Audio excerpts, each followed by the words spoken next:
Bonjour, bonjour, j'espère que tu vas bien. Donc aujourd'hui, je te transmets donc un message.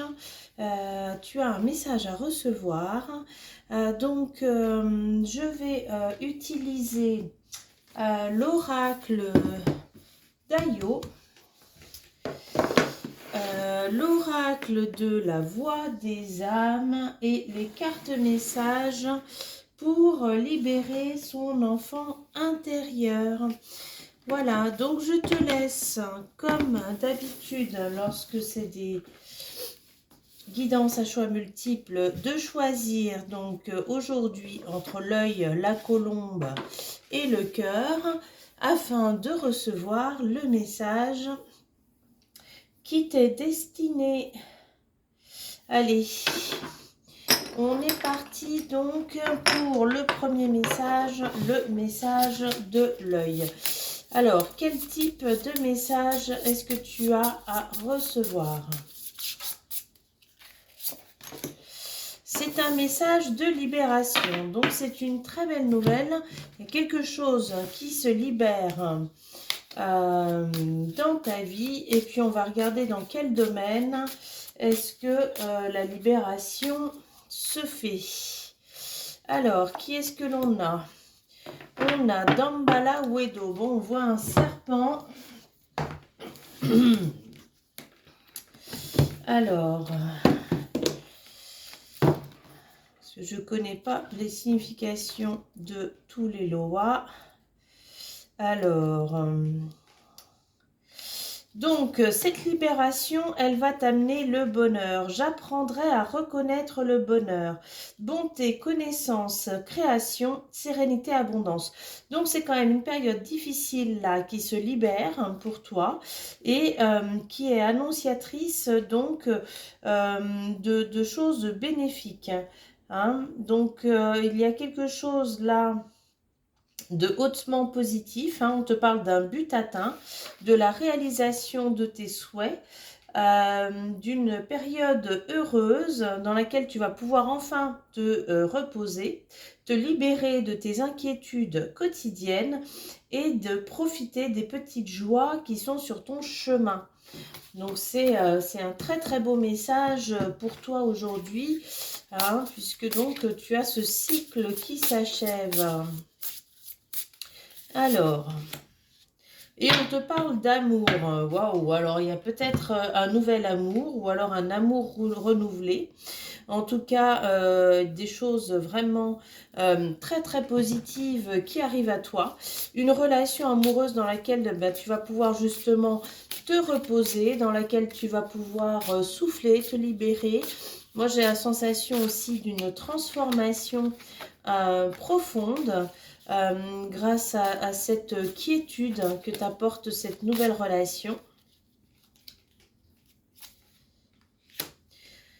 Alors, traverse ce qui te trouble, ton amour et ta richesse intérieure sont indestructibles. Il y a en toi un phénix prêt à déployer ses ailes, le nouveau est en toi et te tend les bras. Voilà, donc on confirme quand même de cette période amoureuse très très bénéfique pour toi, qui va t'apporter donc ou simplement qui va te permettre, hein, puisque bon, c'est en nous d'abord que l'on doit trouver les choses, hein, cette paix intérieure, cet amour de nous-mêmes, cette richesse intérieure, mais peut-être que l'autre, dans cette phase où justement tu vas avoir beaucoup de quiétude, beaucoup de sérénité, où tu vas être certain, certaine de l'engagement de l'autre, ça va te permettre de te transformer, de t'ouvrir, de déployer tes ailes et d'accepter le renouveau.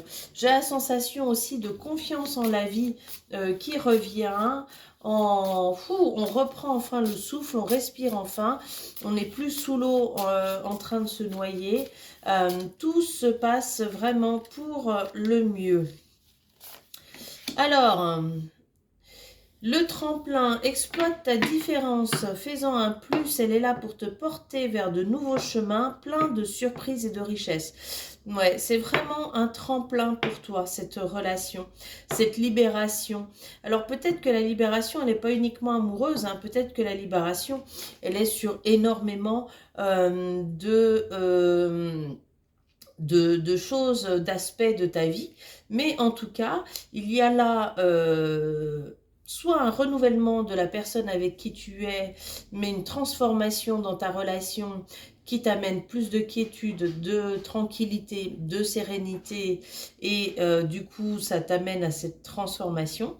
Soit c'est un nouvel amour qui t'amène à cette relation, mais toujours à cette transformation, mais toujours qui t'apporte donc une grande quiétude, une grande sérénité, une grande paix intérieure, et qui te permet donc de te transformer. Et puis on va regarder donc pour finir l'évolution de cette relation. Alors, l'évolution, laisse bouger ton corps, il t'a été donné pour exprimer la vie et la joie, accueille la sensation de vie qu'il peut t'apporter. Voilà, donc on te parle vraiment quand même de joie et d'exprimer cette joie dans ton corps, de laisser cette joie traverser ton corps. Tu sais que dans les énergies les plus guérisseuses, il y a l'amour, la joie, la gratitude, la bonté. Ce sont des énergies transformatrices, ce sont des énergies qui sont guérisseuses, donc de très très belles énergies qui viennent à toi. Donc c'est un super message que tu reçois aujourd'hui, donc un message de libération, de transformation, et puis surtout de beaucoup de bonheur. Voilà, ben c'est absolument topissime. Coucou, donc si tu as choisi la colombe, ce message est donc pour toi. On va voir donc sur quel domaine touche ce message.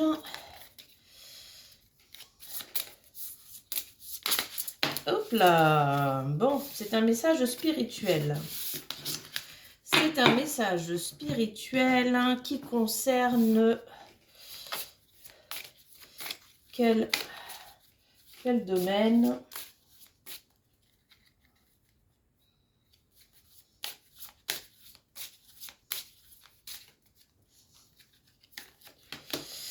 Les guédés. Alors, on va voir les guédés, à quoi correspondent ces énergies. J'explorerai les frontières et les cultiverai entièrement. Alors, on te parle de destruction, de connexion, d'alliés, de protection, de préjugés et de limites. Vous êtes les oubliés, vos noms se sont perdus, votre lignée s'est éteinte. Vous avez sombré dans les eaux abyssales et avez levé vos mains dans l'espoir que l'on vous sorte de là. Votre vœu a été exaucé, on vous a remonté et vous avez pu embrasser la surface. Vous n'avez plus rien à craindre maintenant. C'est pourquoi vous riez autant et lors des fêtes, vous ne vous arrêtez plus de danser. Vous n'avez plus peur de rien, la vie et la mort sont les plus grandes étapes et vous les avez toutes passées. On vous parle quand même d'honorer les morts, hein, d'honorer votre lignée et d'aller vraiment leur donner vie, c'est-à-dire leur faire hommage. Vous voyez un peu comme dans le film Coco, cette tradition où on fait hommage une fois par an à nos ancêtres, mais vraiment dans la joie, dans le partage, dans l'offrande. Eh bien, c'est sous cet aspect-là que l'on vous parle de faire honneur à vos ancêtres, à votre lignée. Alors, Loa particulièrement puissant, Baron Samedi et Grande Brigitte s'appliquent à sortir de l'eau ces âmes égarées, afin de les réunir sous une seule et même barrière, celle de la notion guédée. Ils aiment danser, s'amuser à outrance, mais ils sont également très attentifs aux appels des vivants. Ok, peut-être que le message là que tu reçois aujourd'hui, c'est peut-être aussi le message d'un ou d'une de tes ancêtres. Et là, ça me fait des frissons partout. Donc je pense que les guédés apparaissent parce que c'est un message d'un être cher que tu reçois. Ouais, c'est ça. Je reçois très clairement, oui, l'information que tu reçois le message d'une personne que tu as perdue. Moi, j'entends plutôt une perte assez récente, 1 an, 2 ans, maxi, voire 3. Quelqu'un qui est parti il n'y a pas si longtemps que ça. Quelqu'un qui est peut-être parti avec une notion de souffrance, qui ne voulait pas forcément quitter cette terre, mais qui n'a pas eu le choix. Quelqu'un qui est très présent, qui entend tes pleurs, qui entend tes difficultés quotidiennes et qui te dit de ne pas t'en faire, qui te dit vraiment d'avancer. Refoulement. Arrête de refouler, hein, arrête. Laisse passer, laisse partir ton chagrin. Lorsque l'on perd quelqu'un de très cher, eh bien, on peut être traversé par diverses émotions, la colère, l'injustice, la peur, le chagrin, l'abandon. Il y a tellement de choses qui se passent en nous. C'est tellement bouleversant, surtout quand c'est des personnes très proches, quand on perd nos parents, quand on perd un grand-père ou une grand-mère qui a été très très proche de nous, qui nous a énormément aidés. Pour certains qui ont été élevés par les grands-parents, ça peut être aussi une nounou, une mère adoptive ou un père adoptif, ça peut être aussi quelqu'un de très protecteur dans votre vie. Mais tant que vous bloquez les énergies en vous, eh bien, ça sera compliqué d'avancer. Ce sera compliqué de mettre en place des choses. Il ne faut pas retenir ces émotions. Il faut vraiment les laisser partir, quitte à prendre une journée, une demi-journée. Vous écrivez une lettre, vous vous mettez dans un coin, vous allez crier si vous avez besoin de crier, vous pleurez toute la journée si vous avez besoin de pleurer toute la journée. Mais en tout cas, cet être cher, il vous parle d'arrêter de refouler. Il vous parle aussi d'arrêter de refouler ce qui ne va pas dans votre vie et de faire semblant que tout va bien. Ah ben voilà. Cesse de t'isoler, de te couper des autres. Une part de toi a besoin de grandir et de s'ouvrir à la vie. Traverse tes peurs, ce ne sont que des informations, elles n'ont aucun pouvoir sur toi. C'est vrai que si cette personne qui est partie a été une personne qui était très protectrice, qui était très aidante au quotidien, qui était très présente, eh bien vous avez peut-être peur de ne pas y arriver tout seul ou toute seule alors que vous avez tout en vous. Et la coupe m'appelle, donc je vais quand même la poser.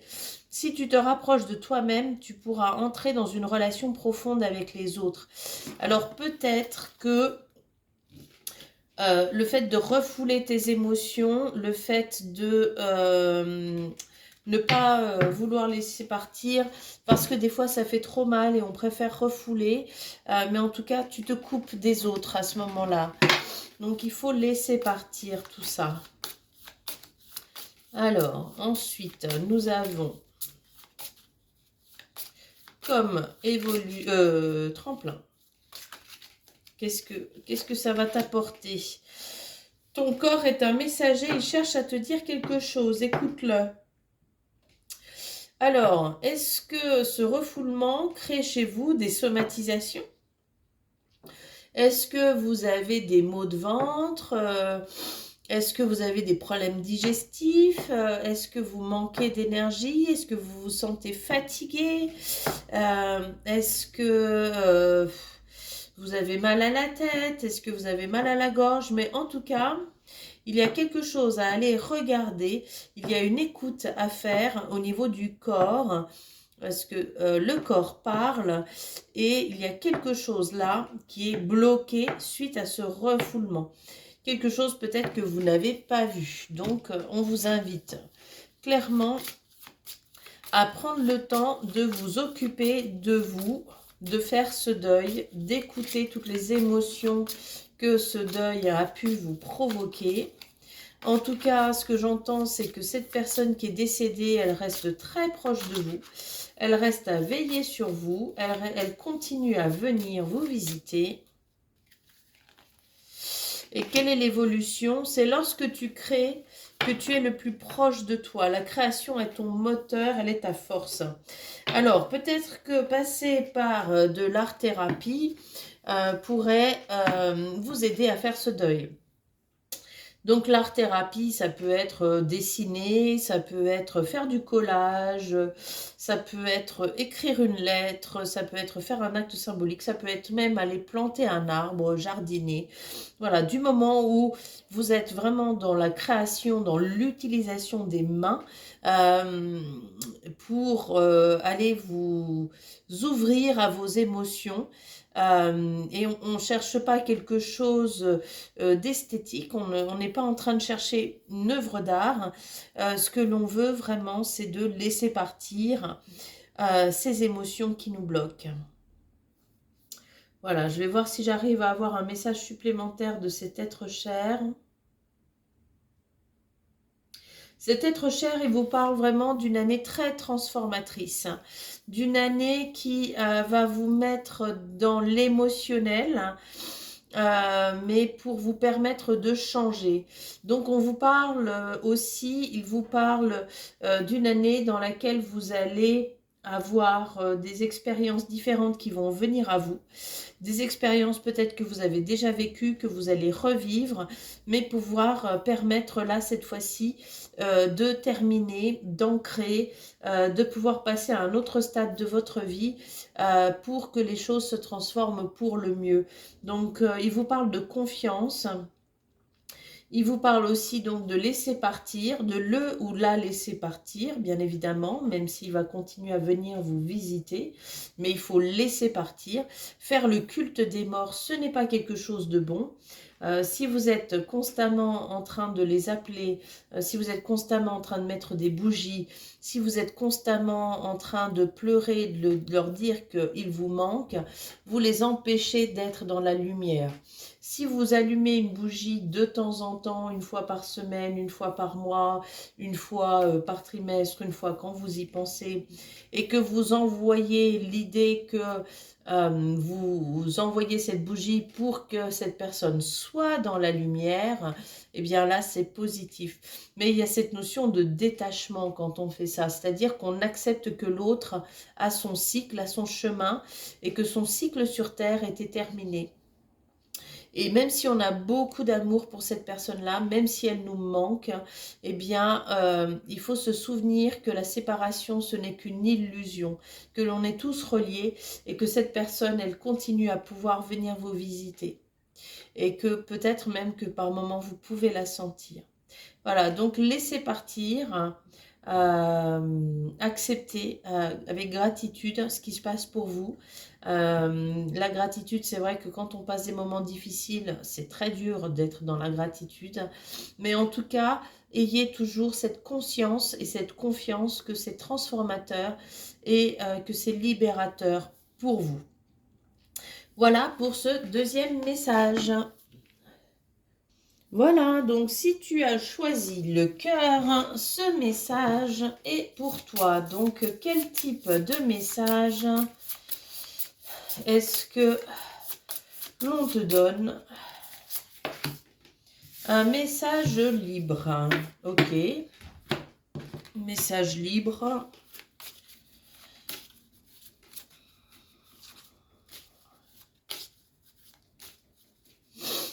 Donc, ça peut toucher tous les domaines. Alors, on va voir.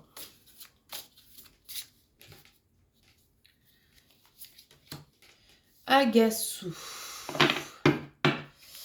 De quoi te parle Agassou?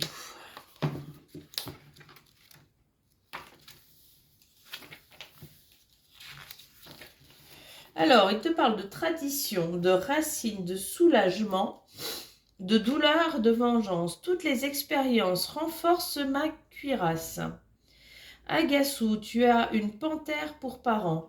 Voilà d'où te viennent ta rage et ton adresse. Tu sautes de branche en branche, grimpes avec aisance et trouves demeure au fond des eaux. Tes ennemis ne te voient jamais venir. Agassou, ta lance les trouve toujours en premier. Fais qu'elle se dresse contre les traîtres et les mauvais, que ton bouclier protège les innocents, qu'il apaise leur douleur et leur apporte le soulagement. Dans ton combat, Agassou, tu ne dédaignes pas le passé, car il est une source intarissable de connaissances. Tu m'enseignes que toutes les expériences renforcent ma cuirasse et que bientôt elle sera capable de me protéger de bien des maux. Alors, donc, on te parle quand même de protection auprès de tes ennemis, on te parle de puissance, d'entreprendre, mais en ayant une réflexion. Est-ce que tu as un combat à mener? Mais alors, si tu as un combat à mener envers quelqu'un ou envers quelque chose, eh bien, on te dit de faire preuve de réflexion. On te dit de t'affirmer, mais tout en étant dans la sagesse, la force, le courage, et que s'il y a eu un événement du passé qui a pu t'affaiblir, cette carte te dit de ne pas abandonner, de ne jamais cesser d'avancer, que même si le combat est difficile, tu es capable de surmonter les obstacles et d'obtenir reconnaissance et justice. On te parle de retour à tes racines, mais aussi le besoin d'affirmer tes idéaux.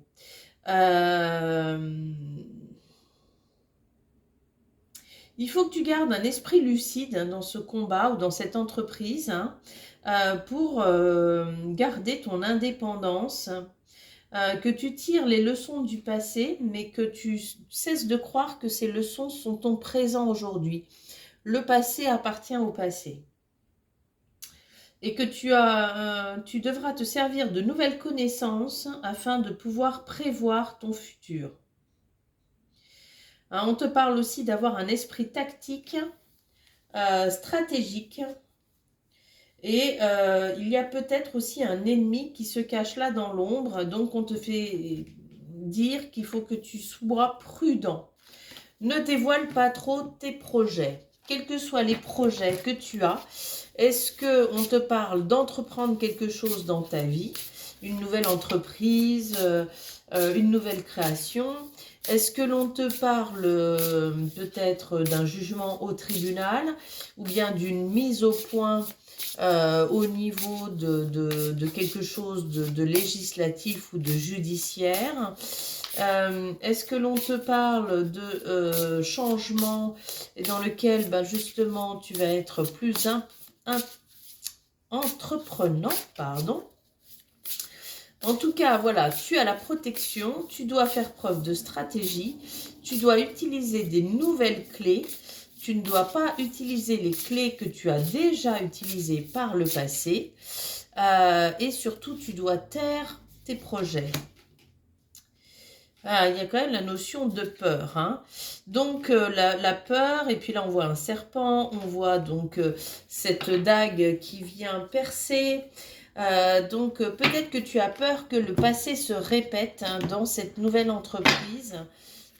Et c'est donc très important que tu t'en libères, hein. C'est très important que justement tu cesses de croire que le passé va se répéter pour toi, que tu sois confiant dans cet avenir. Peut-être que selon l'entreprise que tu as décidé, selon ton projet, selon ce que tu as en tête, tu dois te faire aider, mais tu dois aussi libérer tes peurs, hein. Tu donnes aux autres ce que ton cœur attend. Le temps est venu de commencer à t'accorder la même attention, le même amour. Peut-être que tu as trop donné par le passé et que justement aujourd'hui tu es obligé de remettre les choses au clair. Et que l'autre s'est servi de tes points faibles contre toi. Mais en tout cas, aujourd'hui, tu dois apprendre à te valoriser, à t'estimer, à te placer en premier, et de cesser d'accorder trop d'attention, trop de gentillesse ou trop d'empathie envers les autres, hein. Voilà, et en plus, ton corps est un messager, donc voilà, il y a une notion de somatisation. Est-ce que tu as mal au ventre? Est-ce que tu t'es foulé la cheville, tu n'arrives plus à avancer?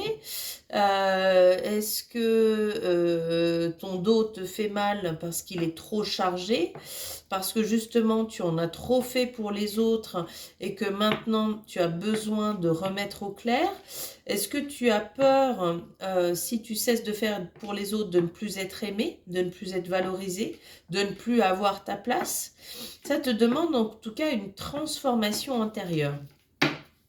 Ça te demande de changer profondément pour pouvoir atteindre ton objectif. Et puis donc pour finir l'évolution, la solution ne viendra pas de l'extérieur. Mets-toi en mouvement pour changer ta vie et la rendre plus belle. C'est en engageant ton énergie que tu feras changer l'extérieur. Tu le peux. Voilà, à nouveau on te dit, c'est toi. Arrête d'attendre que les autres fassent pour toi. Arrête d'attendre que les autres t'appellent et te disent, tiens, je vais faire ça pour toi. Arrête. C'est à toi de prendre en main les rênes de ton destin. C'est à toi d'évoluer. C'est à toi de changer. Peut-être que c'est dur de faire des choses pour toi. Peut-être que c'est plus facile de faire pour les autres. Mais regarde, pourquoi est-ce que tu fais autant de choses pour les autres? Quel est ce désir-là? Quelle est cette croyance? Est-ce que tu penses que tu n'es pas digne d'être aimé? Est-ce que tu penses que pour être aimé, il faut faire des choses pour les autres? Est-ce que tu penses qu'il faut toujours être loyal aux autres pour être aimé en retour? Parce que du coup, toutes ces croyances-là, et il peut y en avoir d'autres, elles t'empêchent d'être toi-même. Parce que tu choisis l'autre au lieu de te choisir toi. Et donc là, tu ne peux pas avoir les solutions dans ta vie tant que tu mets l'autre en premier. Parce que tu vibres ce que tu es, tu vibres ta croyance. Et donc si ta croyance c'est que l'autre doit passer avant toi, eh bien l'univers va toujours t'envoyer des solutions où l'autre passe devant toi, avant toi. Et donc tu dois transformer cette croyance pour que tu puisses recevoir. Peut-être que justement, c'est ta peur qui t'empêche d'avancer et de recevoir pleinement ce que tu as à recevoir. Et on te dit d'avoir confiance dans cette protection. Tu vois, tu as la lance, tu as cette panthère qui est là, qui te guide. Tu vois les yeux de la panthère, elle voit dans l'au-delà, elle voit l'invisible. Tu vois les yeux aussi d'Agasu qui sont des yeux qui voient dans l'au-delà et qui peuvent te mettre la protection nécessaire, qui peuvent anticiper ce que l'autre va faire. Donc, aie confiance en toi, libère-toi de tes peurs, donne-toi ce dont tu as besoin, ce qui est important pour toi, et tu verras que tu vas trouver la solution et que tu vas réussir ce que tu vas entreprendre. Voilà, je te souhaite une très très belle journée et puis je te dis à bientôt. Pense à t'abonner.